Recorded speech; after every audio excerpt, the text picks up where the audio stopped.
வணக்கம் பிள்ளைங்களே. His kingdom கிட்ஸ்க்கு உங்களை வரவேற்கிறோம். இன்று நாம் பைபிள்ல மிகவும் முக்கியமான மனிதர்களில் ஒருவரான யாக்கோபை பற்றி கற்றுக்கொள்ள போகிறோம். யாக்கோபின் கதை குடும்ப நிகழ்வுகள், தவறுகள், கனவுகள், ஜெபங்கள், பயம், மாற்றம் மற்றும் தேவனுடைய விசுவாசத்துக்கு நிறைந்தது. இது நாம் அனைவரும் கற்றுக்கொள்ளக்கூடிய ஒரு பயணம். அவரது வாழ்க்கை நமக்கு மனிதர்கள் தவறான தேர்வுகளை செய்தாலும் கூட தேவன் அவர்களை வழிநடத்தி அவர்களது இருதயங்களை மாற்றி தன் வாக்குறுதிகளை நிறைவேற்ற முடியும் என்பதை கற்றுக் கொடுக்கிறது. அப்படி என்றால் இந்த அற்புதமான பைபிள் கதையை ஆரம்பிப்போம். நீண்ட காலத்துக்கு முன்பு ஈசாக்கும் அவரது மனைவி ரெபெக்காவும் இருந்தார்கள். அவர்கள் பல வருடங்கள் திருமணமாயிருந்தாலும் அவர்களுக்கு இன்னும் குழந்தைகள் இல்லை. அவர்கள் குழந்தைகளுக்காக ஜெபித்தார்கள். தேவன் அவர்களது இருதயங்களை கேட்டார். தேவன் அவர்களது ஜெபத்திற்கு பதிலளித்தார். ரெபெக்கா கர்ப்பமாகி விரைவில் அவருடைய குடும்பத்திற்கு பெரிய ஆச்சரியம் ஒன்று வரப்போகிறது. நேரம் வந்ததும் ரெபெக்கா இரட்டை குழந்தைகளை பெற்றார். இரட்டையர்கள் மிகவும் சிறப்பானவர்கள். மேலும் இந்த இரண்டு பையன்கள் வளர்ந்து மிகவும் வேறுபட்டவர்களாக மாறுவார்கள். குழந்தைக்கு ஏசாவென்று பெயரிட்டார். அவர் சிவப்பாகவும் முடிவடையவும் இருந்தார். மேலும் சில நிமிடங்கள் மட்டுமே பெரிய சகோதரராக இருந்தார். ஏசா வளர்ந்த போது வெளியே சுற்றுவதையும் வேட்டையாடுவதையும் விரும்பும் திறமையான வேட்டையாடியாக ஆனார். அவர் காட்டு குன்றுகளையும் வேட்டையின் சுவாரஸ்யத்தையும் மிகவும் விரும்பினார். 2வது குழந்தைக்கு யாக்கோப் என்று பெயரிட்டார்கள். யாக்கோபு பிறந்தபோது அவர் ஏசாவின் குதிகாலை பிடித்துக் கொண்டிருந்தார். அது மிகவும் விசித்திரமான தொழிக்கம். யாக்கோப் என்ற பெயர் பின்தொடரவன் என்று பொருள்படும். இந்த இரண்டு சகோதரர்களும் ஆரம்பத்திலிருந்தே ஒருவருக்கொருவர் மிகவும் வேறுபட்டவர்களாக இருந்தார்கள். ஏசா வயல்கள்ல வேட்டையாடுவதையும் வெயில்ல சுறுசுறுப்பாயிருப்பதையும் விரும்பினார். அவர் சாகசங்களை விரும்பும் வெளிப்புற மனிதர். யாக்கோபு வேறுபட்டவை. அவர் வீட்டிற்கு அருகில் இருக்கவும் தாய்க்கு உதவவும் முகாமில் அமைதியான கூடாரங்களில் இருக்கவும் விரும்பினார். அவர்களின் பெற்றோர்களும் விருப்ப பாகுபாடு காட்டினார்கள். ஏசாவ் காட்டுல பிடித்த விலங்குகளை கொண்டு வந்ததா ஈசாக்கு ஏசாவா அதிகம் விரும்பினார். ரெபெக்கா யாக்கோபை அதிகம் விரும்பினார். இது குடும்பத்திற்கு புத்திசாலித்தனமானது அல்ல. ஏனெனில் விருப்ப பாகுபாடு சகோதரர்களுக்கிடையே பிரச்சனைகளும் வாதங்களும் ஏற்பட செய்யும். ஆனால் அந்த பையன்கள் பிறக்கும் முன்பே தேவன் ரெபெக்காவுக்கு ஒரு சிறப்பு செய்தியை சொன்னார். அவர் மூத்தவன் இளையவனுக்கு அடிமையாக இருப்பான் என்று அவளிடம் கூறினார். இது தேவன் ஏற்கனவே யாக்கோபின் வாழ்க்கைக்காக ஒரு சிறப்பு திட்டம் வைத்திருந்தார் என்பதை காட்டுகிறது. தேவன் எதிர்காலத்துல என்ன நடக்கப் போகிறது என்பதை துல்லியமா அறிந்திருந்தார்.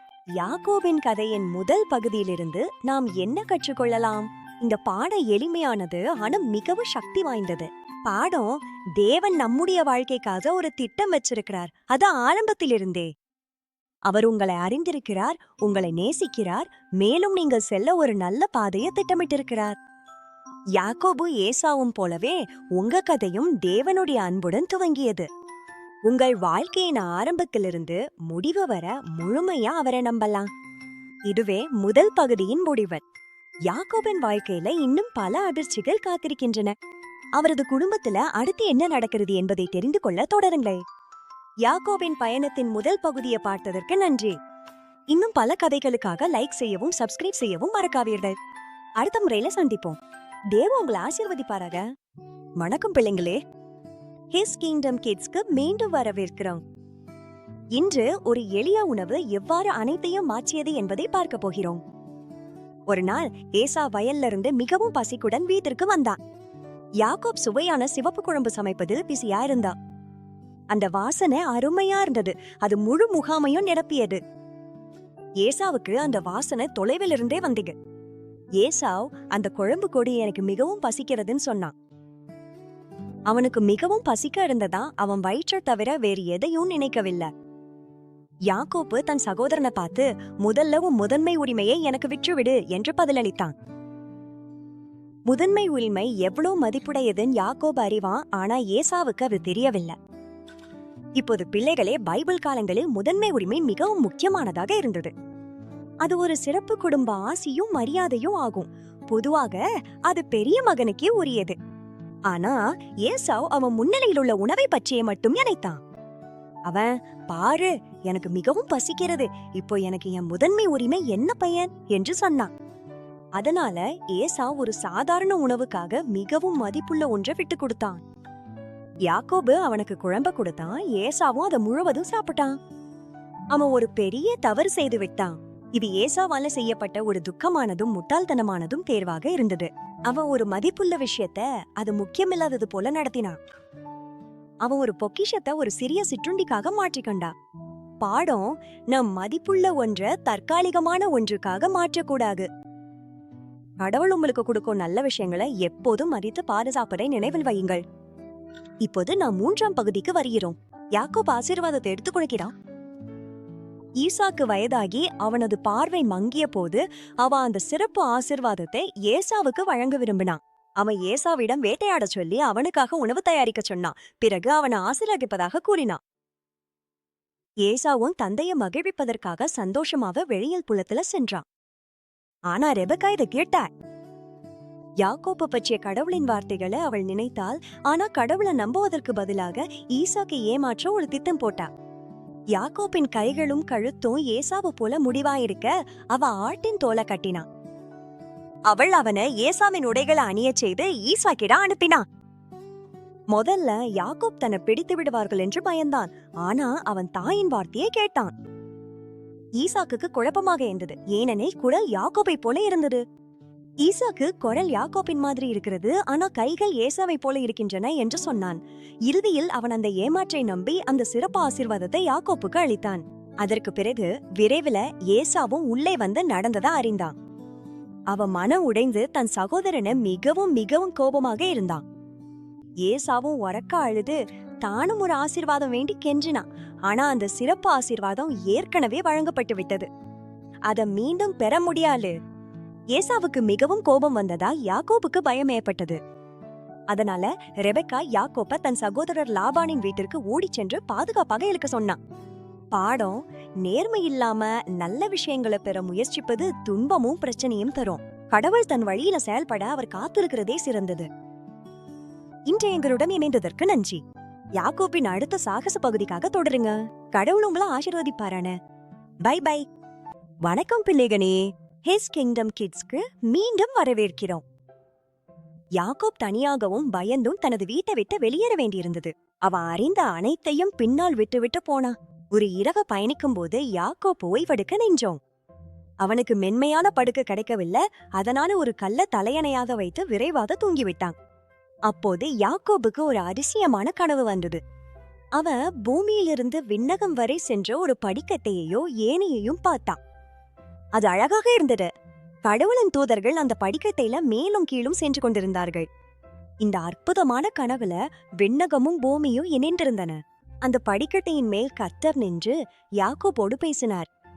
அவர் ஆபிரகாமுக்கும் ஈசாக்குக்கும் அளித்த வாக்குறுதிகளை யாக்கோபுக்கு நினைவூட்டினார்.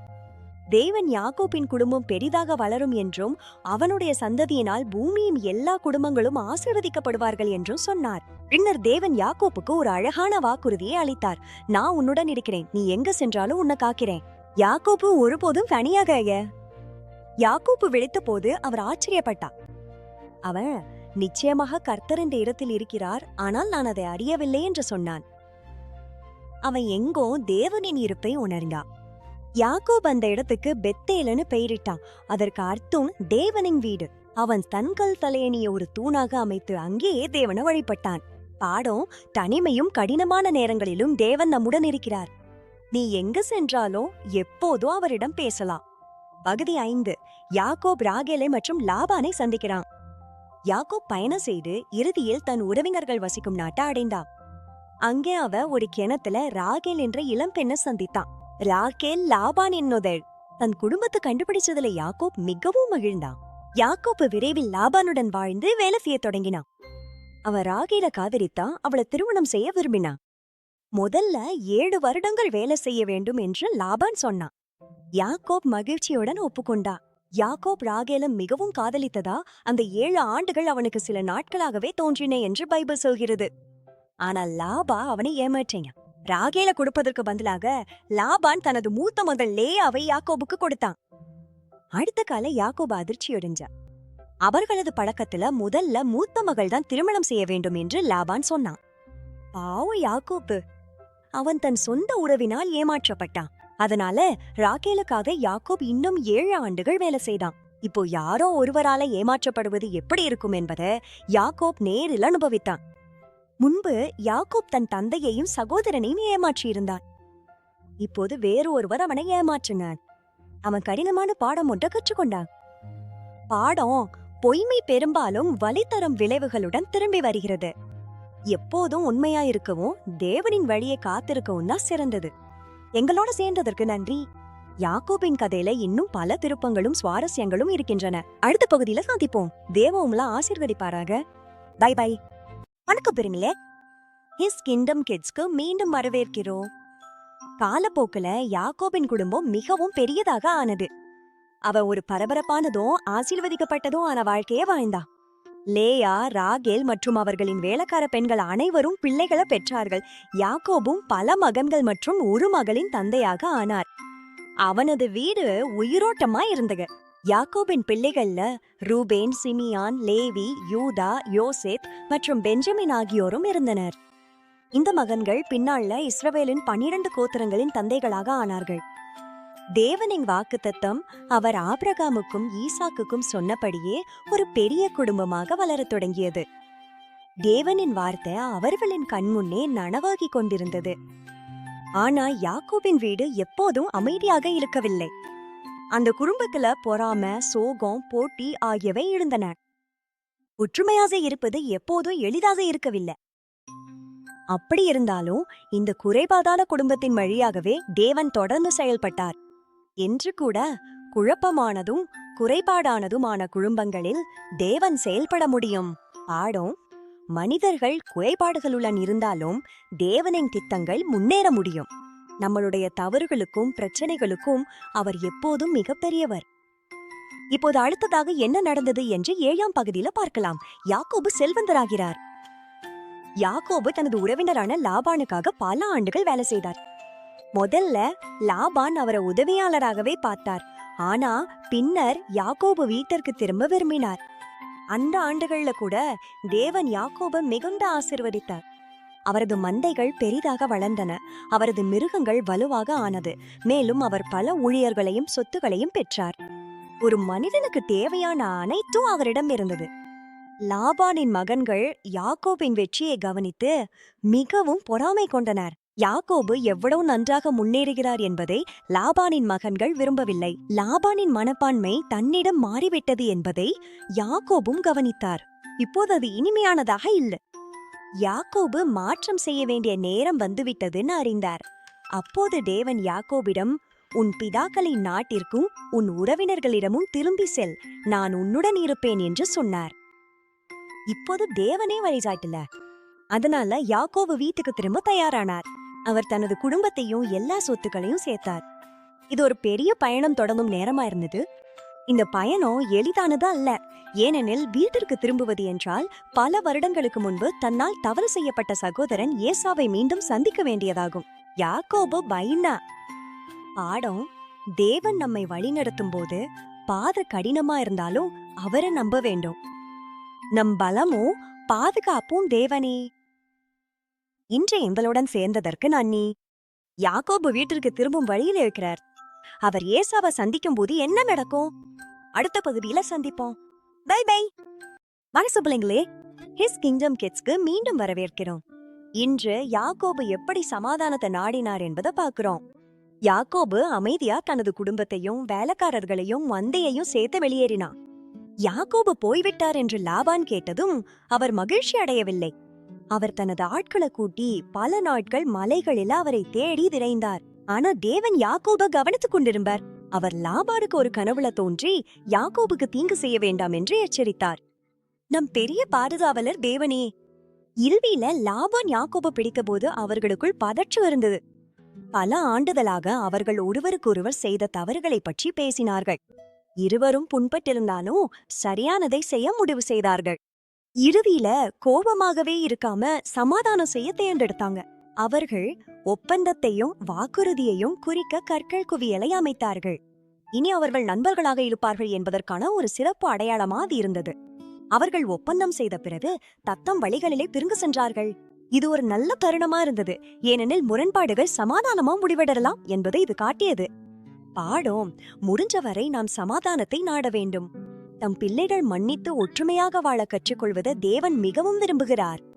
இப்போது யாக்கோபு தனது பழைய வீட்டிற்கு அருகில் வந்து கொண்டிருந்தார். ஆனால் இன்னும் ஒரு பெரிய பிரச்சனை இருந்தது. அது அவரது இதயத்தை வேகமாக துடிக்க வைத்தது. அவரது சகோதரர் ஏசாவே. பல ஆண்டுகளுக்கு முன்பு ஏசாவு எவ்வளவு கோபமாக இருந்தார் என்பதை யாக்கோபு நினைவு கூர்ந்தார். இவ்ளோ காலம் கடந்தும் அவன் சகோதரர் இன்னும் கோபமாக இருக்கிறாரா என்று அவர் ஆச்சரியப்பட்டார். யாக்கோபு கவனமாக இருக்க விரும்பினார். அதனால் அவர் தூதர்களை முன்பே அனுப்பி ஏசாவை நன்றியுடன் வரவேற்க சொன்னார். அவர் சமாதானமாக வந்ததாக ஏசாவுக்கு காட்ட விரும்பினார். தூதர்கள் மிகவும் பயமுறுத்தும் செய்தியுடன் திரும்பினார்கள். ஏசாவு யாக்கோபு சந்திக்க வருகிறார். அவருடன் 400 பேர் இருக்கிறார்கள். யாக்கோபு மிகவும் பயந்து விட்டார். இத்தனை பேர் கொண்ட படையுடன் ஏசாவு என்ன செய்வார் என்று அவருக்கு தெரியவில்லை. அவரது மனம் கவலை மற்றும் சந்தேகத்தால் நிரம்பியது. ஆனா இந்த முறையில ஏமாற்றங்களை பயன்படுத்துவதற்கு பதிலாக யாக்கோபு செய்யக்கூடிய சிறந்த காரியத்தை செஞ்சார். அவர் தேவனை நோக்கி ஜெபித்தார். அவருக்கு உதவி தேவை என்று அவர் அறிந்திருந்தார். அவர் ஜெபித்து தேவன் பெத்தேலில் அளித்த அழகான வாக்குத்தத்தத்தை நினைவூட்டினார். அவர் தேவனை தன் குடும்பத்திற்காக பாதுகாப்பும் இரக்கமும் வேண்டினார். யாக்கோபு ஏசாவுக்காக பல பரிசுகளை தயார் செய்தார். அவர் மிருகங்களையும் ஊழியர்களையும் குழுக்களாக முன்பே அனுப்பி தன் சகோதரரின் மனதை மேக்பாக்கும் என்று நம்பினார். அந்த இரவுல யாக்கோபு பயத்தால நிரம்பியிருந்தார். ஆனா அவர் ஒரு மிக முக்கியமான பாடத்தை கற்றுக்கொண்டார். அவர் எல்லாவற்றிற்கும் தேவனை நம்பிக்கையுடன் சார்ந்து வாழ கற்றுக்கொண்டார். பாடம், நாம் பயப்படும் போது நாம் ஜெபித்து தேவனிடம் உதவி கேட்கலாம். அவர் எப்போதும் கேட்கிறார். மேலும் எந்த பிரச்சனையையும் விட அவர் வலிமையானவர். யாக்கோபு தன் சகோதரரை சந்திக்க தயாராக இருக்கிறார். அடுத்து என்ன நடக்கும்? நம்முடைய கதையின் இறுதி பகுதியில அதை தெரிந்து கொள்ளுங்க. எங்களுடன் தொடர்ந்து ஹிஸ் கிங்டம் கிட்ஸ்ல எங்களை சேர்ந்ததற்கு நன்றி. நீங்கள் ஜெபிக்கும் போது தேவன் உங்களுடன் இருப்பதை நினைவில் வையுங்கள். அடுத்த முறையில சந்தித்தோம். பாய் பாய். வணக்கம் பிள்ளைகளே. நம்முடைய கதையின் இறுதி பகுதிக்கு உங்களை வரவேற்கிறோம். அந்த இரவில் தனது குடும்பத்தை முன்பே அனுப்பிய பிறகு யாக்கோபுக்கு ஒரு மர்மமான சம்பவம் நடந்தது. அவர் தனியாக இல்ல. ஒரு மனிதர் தோன்றி விடியற்காலை வரை யாக்கோபுடன் போராடினார். இது சாதாரணமான போட்டி அல்ல. இது யாக்கோபும் தேவனும் இடையே ஒரு ஆழமான வலிமையான தருணம். யாக்கோபு விடாம பறிச்சாந்தார். அந்த மனிதர் விசேஷமானவர் என்று யாக்கோபு அறிந்தார். நீண்ட இரவு முழுவதும் எவ்வளவு நேரம் வேண்டுமானாலும் பிடித்து வைக்க வேண்டும் என்ற உறுதியுடன் அவர் வலிமையாக இருந்தார். இறுதியில அந்த மனிதர் யாக்கோபின் இடுப்பை தொட்டார். அது காயமடைந்தது. அந்த மனிதர் விடியற்காலே ஆகிவிட்டது என்று சொன்னார். ஆனா யாக்கோபு வேறு பதில் சொன்னார். யாக்கோபு, நீ என்னை ஆசீர்வதிக்காம விடமாட்டேன் என்று பதிலளித்தார். யாக்கோபு தம் வாழ்க்கையில தேவனின் ஆசீர்வாதம் தான் எல்லாவற்றிலும் முக்கியம் என்று அறிந்திருந்தார். அந்த மனிதர் யாக்கோபின் பெயரை கேட்டார். பிறகு, இனி உன் பெயர் யாக்கோப் அல்ல, இஸ்ரவேல், ஏனெனில் நீ தேவனோடு போராடி வெற்றி பெற்றுள்ளாய் என்று சொன்னார். யாக்கோபு அந்த இடத்திற்கு பெனியல் என்று பெயரிட்டார். ஏனெனில் அவர் தேவனை முகமுகமாக பார்த்தும் தன் உயிர் காக்கப்பட்டது. அவர் ஒரு புதிய பாதையில செல்லும் புதிய மனிதரா ஆனார். யாக்கோபு காயமடைந்த காலுடன் நடந்தார். ஆனால் மாற்றப்பட்ட மனதுடன் சென்றார். மோசடி செய்த யாக்கோபு இனி இல்ல. தேவனின் ஊழியர் இஸ்ரவேல் ஆரம்பமாகிவிட்டார். பாடம், தேவன் நம்முடைய இருதயங்களை மாற்றி நமக்கு புதிய பாதையை அளிக்க முடியும். நாம் எதை செய்திருந்தாலும் தேவன் நம்மை புதியவர்களாக மாற்ற முடியும். அடுத்த நாள் யாக்கோபு பயந்து அந்த தருணம் வந்தது. அவர் ஏசாவை 400 ஆட்களுடன் வருவட பார்த்தார். தம்பியை எதிர்கொள்ளும் நேரம் வந்தது. யாக்கோபு தன் தவறுக்கு வருந்துவத காட்டினார்.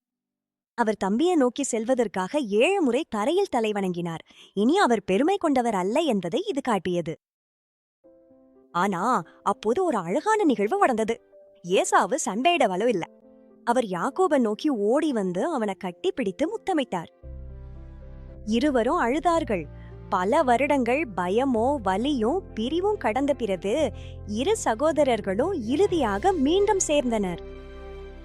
அன்பு அந்த நாளவெங்கல். ஏசாவு யாக்கோபை தாக்கவில்லை. அதற்கு பதிலாக அவர் முழுமையாக மன்னித்தார். யாக்கோபு தம் பல பரிசுகளை வழங்கினா, ஏசாவும் தம்பிய வீட்டுக்கு வரவேற்றா. இந்த மீள் சேர்க்க தேவன் யாக்கோபின் ஜெபங்களுக்கு பதில் அளித்ததை காட்டியது. அங்க ஒரு காலத்துல அதிக கோபமும் பயமும் இருந்த இடத்துல அவர் சமாதானத்தை ஏற்படுத்தினார். பாடம், தேவ உடைந்த உறவுகள்ல மன்னிப்பையும் குணமையும் கொண்டு வர முடியும். அவர் உடைஞ்சதை திருத்தி அதை மீண்டும் அழகாக மாற்ற முடியும். அப்படி என்றா பிள்ளைகளே, இதுவே யாக்கோபின் அற்புதமான கதை.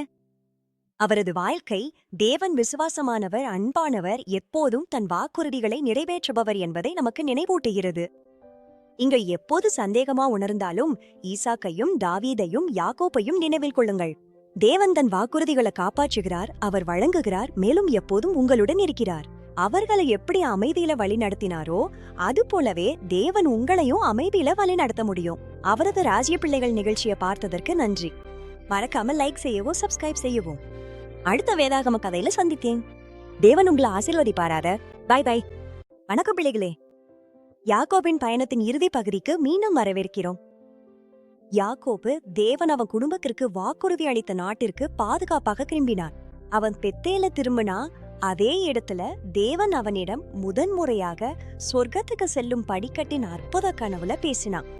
அங்க யாக்கோபு ஒரு பலிபீடம் கட்டி தேவனை ஆராதித்தான். அவனை வீட்டுக்கு அழைத்து வந்ததற்கும் அவனை மிகவும் விசுவாசமாக இருந்ததற்கும் ஆண்டவருக்கு நன்றி சொல்ல விரும்பினான். தேவன் யாக்கோபுக்கு மீண்டும் அவனுடைய புதிய பெயர் இஸ்ரவேல் என்று நினைவூட்டினார். அவனையும் அவன் குடும்பத்தையும் ஆசிர்வதிப்பேன் என்ற தமது அற்புத வாக்குறுதிகளை தேவன் மீண்டும் கூறினார். யாக்கோபின் பயணம் மிகவும் நீளமானதும் பல நேரங்கள்ல கடினமானதும் இருந்தது. ஆனா தேவன் ஒவ்வொரு படியிலும் விசுவாசமாயிருந்தார். பாடம், நம்முடைய முழு பயணத்திலையும் தேவன் எப்போதும் விசுவாசமாவே இருக்கிறார். எவ்வளவு நேரம் எடுத்தாலும் அவர் ஒருபோதும் உங்களது பக்கத்தை விட்டு விலக மாட்டார். பகுதி 13. யாக்கோபிடமிருந்து நாம் என்ன கற்றுக்கொள்கிறோம்? அவனுடைய கதையிலிருந்து நாம் பல முக்கியமான பாடங்களை கற்றுக்கொள்கிறோம். அவற்றை நாம் தினமும் நம் இதயத்தில் வைத்துக் கொள்ளலாம். முதல்ல, தேவன் நம் வாழ்விற்கு ஒரு திட்டம் வைத்திருக்கிறார். யாக்கோபு பிறக்கும் முன்பே தேவன் அவனுக்காக ஒரு சிறப்பு மற்றும் நல்ல நோக்கத்தை வைத்திருந்தார். 2வது, பொய்மை சிக்கலை ஏற்படுத்தும். யாக்கோபின் ஆரம்ப தவறான தேர்வுகள் அவன் குடும்பத்திற்கு எவ்வளவு வலி ஏற்படுத்தின என்பதை நாம் பார்த்தோம். 3வது, தேவன் நம்மை ஒருபோதும் கைவிடுவதில்லை. யாக்கோப் பெரிய தவறுகள் செய்த போதிலும் தேவன் அவனை வழி நடத்தி வளர உதவினார். 4வது, தனிமையான இடங்களிலும் தேவன் நம்முடன் இருக்கிறார். பெத்தேல்ல யாக்கோப் தனியாகவும் வீட்டிலிருந்து தொலைவாகவும் இருந்தபோது தேவன் அவனை சந்தித்தார். 5வது, ஜெபம் முக்கியமானது. யாக்கோபு பயந்தபோது ஏமாற்றங்களை விட்டுவிட்டு தேவனிடம் பேச கற்றுக்கொண்டான். 6வது, தேவன் நம்மை மாற்ற வல்லல. யாக்கோப் இஸ்ரவேலா மாறினா இது அவ வாழ்க்கைக்கு ஒரு புதிய திசையும் புதிய பெயரும் கிடைத்ததை காட்டுகிறது. 7வது, மன்னிப்பு என்பது மிக சக்தி வாய்ந்தது. ஏசாவும் யாக்கோபும் தேவனின் அதிசய கிருபையால் மீண்டும் ஒன்றிணைய முடிந்தது. அப்படியென்றால் பிள்ளைகளே, இதுவே யாக்கோபின் அதிசயமான கதை. அவன் வாழ்க்கையில பல ஏற்றத்தாழ்வுகள் இருந்தாலும் தேவன் அவனுடன் எப்போதும் இருந்தார். யாக்கோபின் வாழ்க்கை நமக்கு நினைவூட்டுவது, தேவன் உங்களை வழிநடத்தவும் மாற்றவும் மன்னிக்கவும் எப்போதும் தன் வாக்குறுதிகளை நிறைவேற்றவும் வல்லவர் என்பதாகும். நீங்க பயப்படும் போது யாக்கோப் ஜெபித்ததை நினைவில் கொள்ளுங்க. நீங்க தவறு செய்தாலும் தேவன் இன்னும் உங்களை வளர்க்கவும் அனைத்தையும் அழகாக மாற்றவும் முடியும் என்பதை நினைவில் வையுங்கள். வாழ்க்கை குழப்பமா இருக்கும்போது தேவன் உங்களுடன் இருப்பதை நினைவில் வையுங்கள். உறவுகள் உடைந்திருக்கும் போது தேவன் சுகமும் சமாதானமும் தர முடியும் என்பதை நினைவில் வையுங்கள். ஹிஸ் கிங்டம் கிட்ஸை பார்த்ததற்கு நன்றி. மேலும் கதைகளுக்காக லைக் செய்யவும் பகிரவும் சப்ஸ்கிரைப் செய்யவும் மறக்காதீர்கள். அடுத்த முறையில சந்தித்தோம். தேவன் உங்களை ஆசீர்வதிப்பாராக.